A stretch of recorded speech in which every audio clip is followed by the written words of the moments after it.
Clint Eastwood walked into a talk show, but by the end it was the host who was on the hot seat. The email came in like any other, with a simple subject line, "Invitation to the Travis Monroe Show." Clint Eastwood barely glanced at it at first. He received these invitations all the time, from talk shows, news segments, and film festivals. Most he turned down, but Travis Monroe was different. Monroe's show was one of the most watched on television, celebrated for its mix of sharp wit, controversy, and in-depth interviews. It had a massive following. Viewers tuned in not just for the guest but for Monroe himself, known for his provocative style, challenging conventional wisdom, and sometimes outright belittling his guests. Eastwood paused. His agent had already vetted the request. "It's a good opportunity," his agent had said. "Monroe reaches millions." Eastwood wasn't concerned about the exposure, but he was intrigued. He was familiar with Monroe's tactics, how he turned interviews into spectacles, how he seemed to revel in making his guests squirm. However, Eastwood had never been one to shy away from a challenge. "Set it up," he finally responded. The day arrived and Eastwood found himself in a sleek, glass-walled studio in Los Angeles. The green room was calm, filled with the soft hum of distant chatter. An assistant handed him a bottled water and then vanished. He checked his watch. The interview was scheduled to start in 10 minutes. Across the room, a large screen displayed highlights from Monroe's past interviews.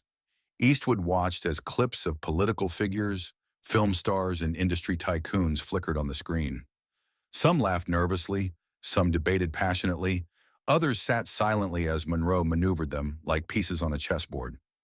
Eastwood smiled slightly. He knew what to expect. He'd been through enough interviews to identify the pattern. Bait, provoke, wait for a response. The question was, how far would Monroe push? A stagehand appeared at the door. "5 minutes, Mr. Eastwood." He stood, adjusting the cuffs of his black jacket. Then, with the poise of a man who had faced down movie critics, production setbacks, and personal challenges, he walked toward the stage. The studio was packed. Hundreds of people filled the seats, waiting in anticipation. Some were loyal fans, others skeptics, and a few had probably just come for the fireworks. The set was contemporary, with a circular stage encircled by vibrant LED panels. A large desk sat in the center with 2 chairs, one for Monroe, one for Eastwood. The host was already there, shuffling through a stack of notes. Travis Monroe looked up as Eastwood approached, his smile practiced and wide. "Clint," he said, standing to shake his hand. "Glad you could join us." Eastwood shook his hand firmly. "Likewise." They took their seats as the audience's chatter faded. The show's theme music played, cameras began to roll, and the stage lights dimmed, spotlighting just the 2 men. Monroe turned to the camera, his smirk evident. "Ladies and gentlemen, we have a legendary guest tonight, the man behind some of the most iconic films of our time, an actor, director, and true Hollywood icon. The one, the only, Clint Eastwood." The audience clapped, some cheering, others murmuring. Monroe leaned forward, resting his elbows on the desk. "So Clint," he began, his voice smooth, "let's dive right in. People call you a legend, an icon. Some say you've changed the face of cinema. Others think you're stuck in another era." He chuckled, waiting for a reaction. "Which one is it?" Eastwood smiled faintly. "I think history will be the judge of that." Monroe tilted his head. "Fair enough. But let's talk about something more current than history, shall we?" There was an edge to his tone, both playful and sharp. The audience picked up on it. This wasn't going to be a simple chat, but Eastwood had anticipated that. Monroe leaned back, twirling a pen between his fingers. "Clint, you've directed films, starred in classics, and even composed music for your movies," he said with a smirk. "Some would say you're living a legacy. What do you say to that?" Eastwood chuckled. "I'd say if I were living a legacy, I'd make sure my films didn't flop." The audience laughed, but Monroe wasn't finished. "Right, but let's be real," he pressed. "You've got more awards than most can dream of, and people idolize you like some kind of cinematic deity.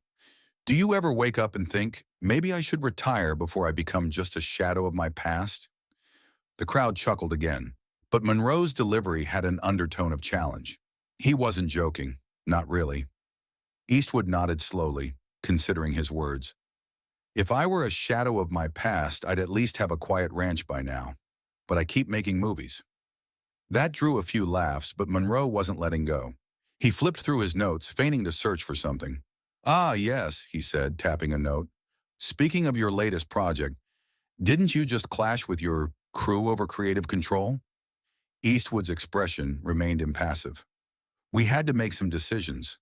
Yes, decisions, Monroe repeated, his grin sharpening. That's a polite way to say you've alienated some of your longtime collaborators. The audience murmured. The atmosphere had changed. Eastwood was accustomed to tough questions, but this was different. Monroe wasn't seeking clarity, he was stirring the pot. I assume you're talking about the set of Unforgiven, Eastwood asked, his tone steady.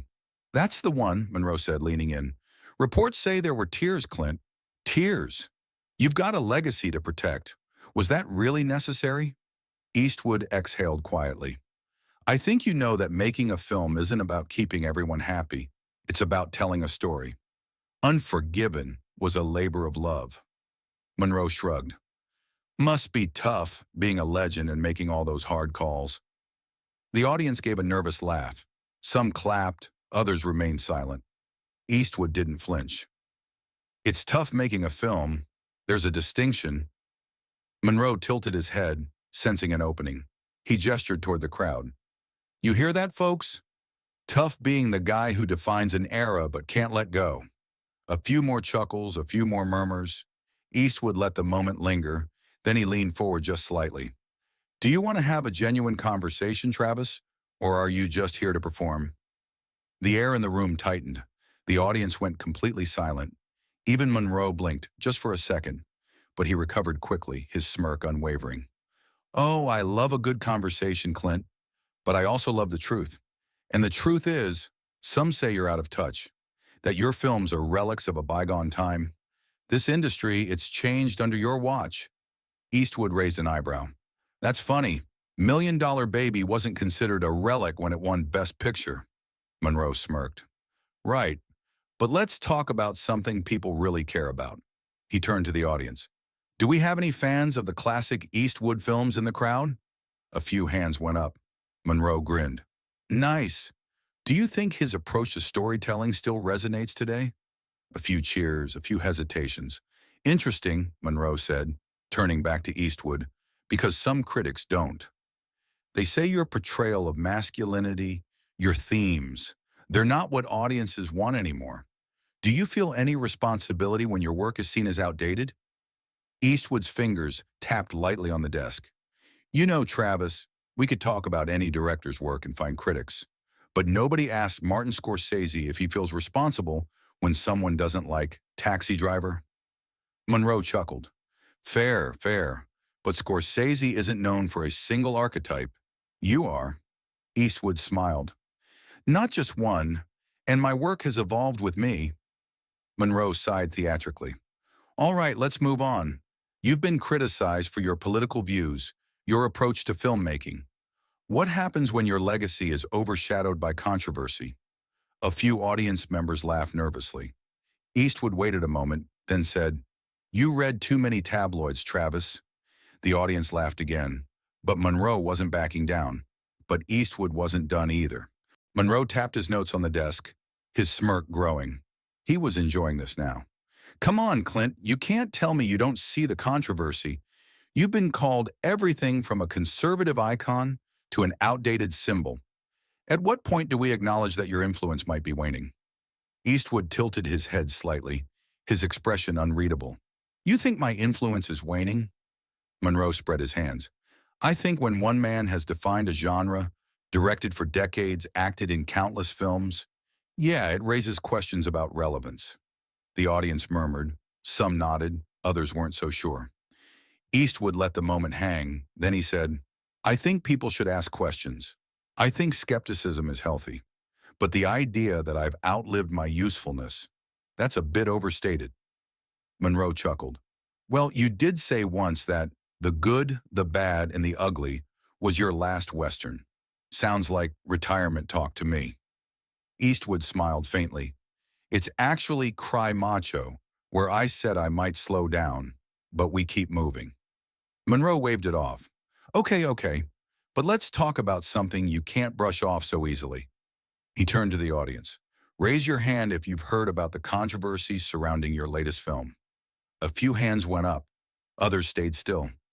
Eastwood's jaw didn't tighten. His expression didn't shift.